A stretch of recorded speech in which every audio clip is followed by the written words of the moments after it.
Social মিডিয়ায় ফলোয়ারের সংখ্যায় ক্ষমতাসীন বিজেপিকে পেছনে ফেলে দিল ককরোচ জনতা পার্টি। বিশ্ব রাজনীতিতে তোলপাড় ফেলা এই তেলাপোকা দলের পেছনের আসল রহস্যটা কি? এটি কি শুধুই একটি রসিকতা, নাকি ভারতীয় রাজনীতিতে বড় কোনো ঝড়ের পূর্বাভাস? আসসালামু আলাইকুম, এখনকার সংবাদের বিশ্লেষণে আপনাকে স্বাগত। এতক্ষণ শুনছিলেন শিরোনাম, এখন বিস্তারিত। ভারতের রাজনীতিতে মিম, হ্যাশট্যাগ কিংবা ডিজিটাল প্রচারণা নতুন কিছু নয়, কিন্তু 2026 সালের মে মাসে এসে দেশটির রাজনৈতিক পরিমণ্ডলে এক অদ্ভুত চরিত্রের আবির্ভাব হয়েছে। সেটি হলো ককরোচ বা তেলাপোকা। মূলত ভারতের প্রধান বিচারপতির একটি বিতর্কিত মন্তব্যকে কেন্দ্র করে অনলাইনে এই আন্দোলনের সূত্রপাত। এক মামলার শুনানিতে অসন্তুষ্ট হয়ে প্রধান বিচারপতি সূর্যকান্ত মন্তব্য করেছিলেন যে কর্মসংস্থানের অভাবে কিছু যুবক তেলাপোকার মতো সর্বত্র ছড়িয়ে পড়ে। এই মন্তব্যটি অনলাইনে ছড়িয়ে পড়ার পরপরই ক্ষোভ ও কৌতুক থেকে জন্ম নেয় এক নতুন ডিজিটাল আন্দোলন, যার নাম দেওয়া হয়েছে ককরোচ জনতা পার্টি বা সিজেপি।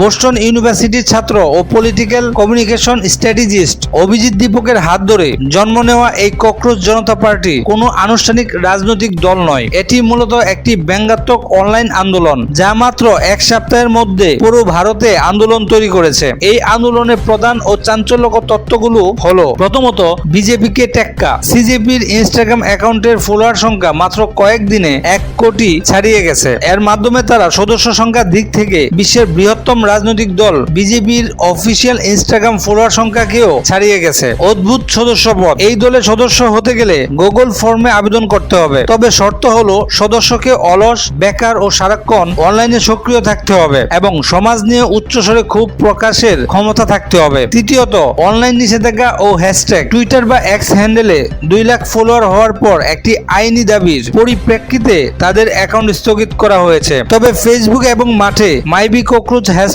দিয়ে তরুণরা প্রতীকী প্রতিবাদ জানাচ্ছে। সোশ্যাল মিডিয়ায় এই আন্দোলনের উত্থান সাধারণ মানুষ ও প্রবীণ রাজনীতিবিদদের নড়ে চড়ে বসতে বাধ্য করেছে। মহুয়া মৈত্র, কীর্তি আজাদ এবং প্রবীণ আইনজীবী প্রশান্ত ভূষণের মতো বিরোধী ব্যক্তিত্বরা একে স্বাগত জানিয়েছেন। সমাজবাদী পার্টির নেতা অখিলেশ যাদব এক্সে পোস্ট করেছেন, বিজেপি বনাম সিজেপি। সমর্থকদের মতে নিয়ন্ত্রিত রাজনৈতিক পরিমণ্ডলে এই দল একটা তাজা বাতাসের মতো। তবে এর বিপরীত প্রতিক্রিয়াও তীব্র। সমালোচকদের দাবি, এটি স্বতঃস্ফূর্ত কোনো আন্দোলন নয়, বরং বিরোধীদের মদতপুষ্ট একটি সুপরিকল্পিত অনলাইন রাজনৈতিক থিয়েটার। সাধারণ নেটিজেনদের একাংশ আবার বলছেন, এটি স্রেফ একটি সাময়িক ট্রেন্ড, যা কিছুদিন পরে ম্লান হয়ে যাবে।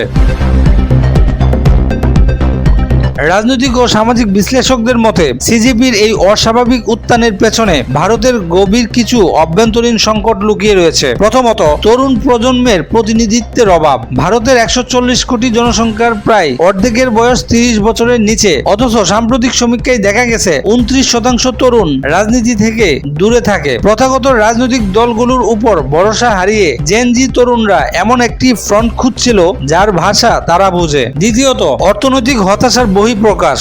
দক্ষিণ এশিয়া জুড়ে তরুণদের বিক্ষোভ যখন শ্রীলঙ্কা বা বাংলাদেশে সরকার পতন ঘটিয়েছে, ভারতে সেই ক্ষোভ প্রকাশ পাচ্ছে অনলাইনে। শিক্ষা এখন আর কর্মসংস্থানের গ্যারান্টি দিচ্ছে না। চাকরি বৈষম্য আর মূল্যস্ফীতি নিয়ে জমানো ক্ষোভেরই প্রতীকী রূপ এই তেলাপোকা ম্যাসকট। তৃতীয়ত, ব্যাঙের আড়ালে গুরুতর দাবি। দলটি নিজেকে অলসদের কণ্ঠস্বর বললেও তাদের মূল দাবিগুলো কিন্তু অত্যন্ত গুরুতর। তারা হাস্যরসের ছলে গণমাধ্যম সংস্কার, নির্বাচনী স্বচ্ছতা, বেকারত্ব দূরীকরণ এবং নারীদের প্রতিনিধিত্ব বৃদ্ধির দাবি জানাচ্ছে। তেলাপোকা যেমন চরম প্রতিকূল পরিবেশেও টিকে থাকে, ভারতীয় তরুণরাও যেন এই প্রতীকের মাধ্যমে তাদের সহনশীলতা প্রকাশ করছে।